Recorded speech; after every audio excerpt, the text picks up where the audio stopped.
Now, there is no doubt that ever since Gina Carano got fired from Star Wars and the Mandalorian series as a whole, a lot of fans have been very skeptical about whether or not Jon and Dave are really going to be able to pull things off when it comes to this new Star Wars universe. This is Mike Zero. Make sure to subscribe if you're new to the channel for future Star Wars content. Now, one thing about Disney Star Wars is that yes, we do know that they are indeed working on over a dozen Star Wars projects. Of course, we've got Andor, Ahsoka, Mandalorian, The Book of Boba Fett, just to name a few TV shows out there. We got, The Bad Batch coming out on May 4th. I mean, they have a lot on their plate, there's no doubt about that.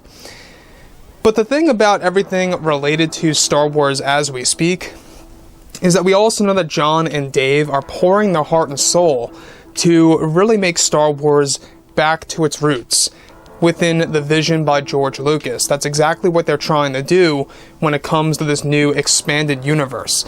Now, on top of all of this, we obviously know that Kathleen Kennedy has sabotaged Star Wars over the years with The Last Jedi, Solo, and yes, even Rise of Skywalker. Those are the three main projects that Kathleen Kennedy really messed up. There's no doubt about this. However, when we look beyond all of this, alright, a lot of fans have been looking forward to shows like Ahsoka and Kenobi the most. Why? Well, because it involves a Jedi, and it also involves a very powerful Force user such as Ahsoka Tano. And it also involves a lot of Force lore and all that mythical stuff within Star Wars. That's exactly why fans are looking forward to those two shows the most. Not a lot of people, believe it or not, are all that excited about Andor, the TV series. And it really always seemed a little out of left field for me to have such a minor character get such a big TV show, but I digress. What's really intriguing about all of this is that with both Disney and Lucasfilm now focused on their new Star Wars projects such as Ahsoka, Andor, and Kenobi, Jon Favreau and Dave Filoni are very busy developing their new Star Wars universe from the ground up. It's described, however, that behind the scenes, many setbacks have been put in place since Gina Carano's firing. In a recent interview with actor Hayden Christensen, however, Christensen was able to reveal some surprising aspects about the future of Star Wars.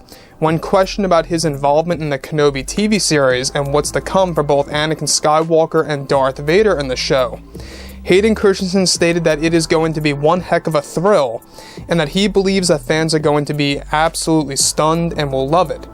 Hayden best describes his scenes in the show as earth-shattering and segments that will make fans look back at the original trilogy in a different light than ever before. Hayden also unveils that he begins filming his scenes during the very end of this spring with Ewan McGregor, and that he and Ewan have been training together side to side for a while now to build up to the intense scenes that are going to have great cinematic value in the long run.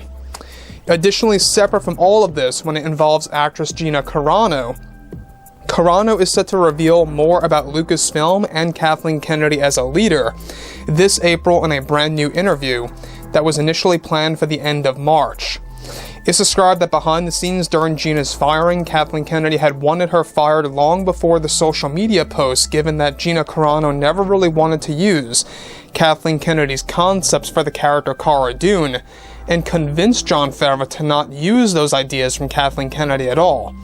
This was described to be the foundation of why Kathleen Kennedy fired Gina Carano in the end, and only used the social media posts as an excuse or a good reason to get rid of her, to mask over the true reason. Now let me just stop right here. Now, Gina Carano is a person that was very much close with Jon Favreau. She worked very close with him. Jon Favreau, in fact, is the person who chose her to come on board as Star Wars. I mean, let's not forget that Gina was in a lot of major motion pictures before this. Fast and Furious. She was in Deadpool. She was in other movies out there on and off. Sure, her movie lineup is not very large, but she has been in some significant franchises out there. Again, Fast and Furious, Deadpool, and others, you can't complain. She really was building her acting career. And it's very sad that Kathleen Kennedy's firing kind of put that on hold, because there's a lot of people in Hollywood right now that do not want to work with Gina Carano because of what happened with her with the Mandalorian. And that's why a lot of fans out there are wondering on whether or not you're going to see this shift from actors like, like Tim Allen and Gina Carano and others out there that have been mistreated before in the past to kind of side more with other studios that are more reasonable. And we could see this division within Hollywood. So, like I've said before, I think that obviously Gina Carano is very much upset. She realizes that she was fired unfairly and more.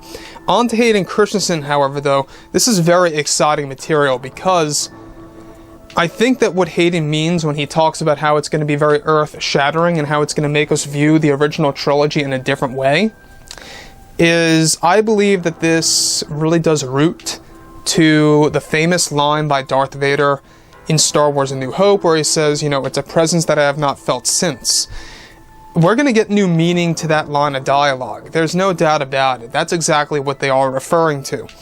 Given at that little investor video a couple of months ago of how it was announced that they are creating a battle sequence between Hayden and Ewan, that most certainly is going to apply to that line of dialogue in Star Wars A New Hope, kind of reframing Star Wars Episode 4 at the very end of the movie.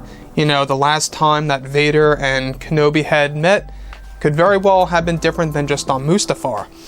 And that's going to be a very significant change. A lot of fans may not like this, some fans out there may love this, and I understand. I do understand. Maybe it won't be in person, maybe it'll be something more around the lines of a flash fight or a force projection type of thing that we saw, in the sequel trilogy. So, with that being said, past all of this, alright, this is a very important thing that I think a lot of fans need to know also, is the fact that they are going to begin filming the Kenobi series this April, alright? That's, of course, the very minor stuff. The very, very minor stuff. This doesn't really involve major characters, so just keep in mind. By the end of the spring, however, alright, we're talking about the very end of May, early June, is when you're going to get the big stuff getting filmed.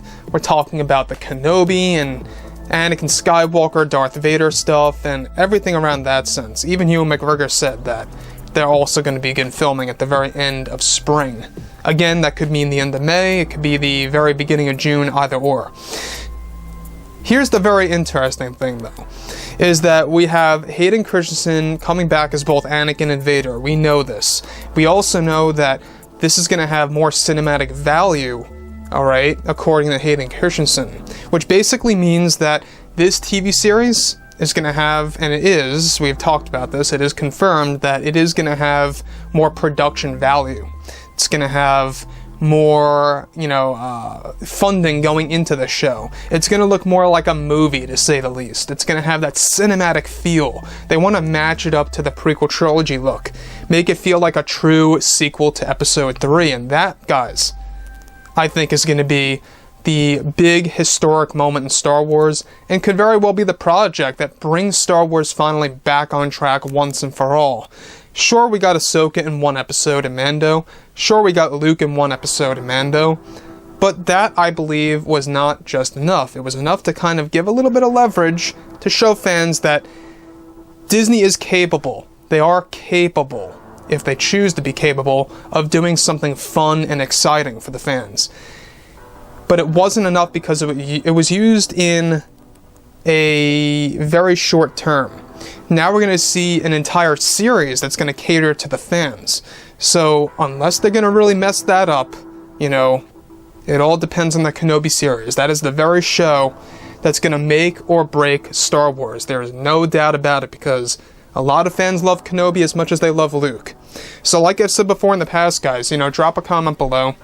Let me know about all of this in the comments, and if you guys did enjoy the content for today, do make sure to drop a thumbs up on this video to support the channel. I thank you all so very much for the kind support, and I'll catch you guys next time.